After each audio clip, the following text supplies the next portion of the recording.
Hey everyone, and welcome back to another video. And in this video, I'm going to show you how to turn your PS5 into sleep mode.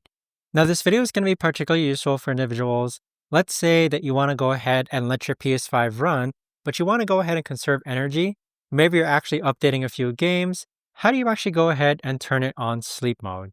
Now, this video is going to be short, sweet, and simple, guys. There's not going to be a lot of steps involved. But in order to do this, what you're first going to do is find your PS5. And then what you want to go ahead and do is that with the power button, you actually want to go ahead and just press it once. So if you press it once, what's actually going to happen is that it's going to turn your PS5 into sleep mode. So if you press it once, you're going to hear it beep.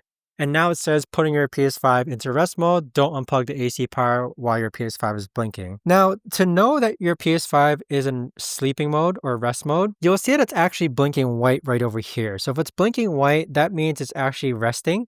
And that right there is the best and easiest way that I know of to actually go ahead and get your PS5 into rest mode or sleep mode.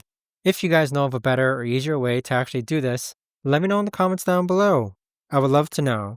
Thanks so much for watching, everyone, and I'll see you guys all in the next video.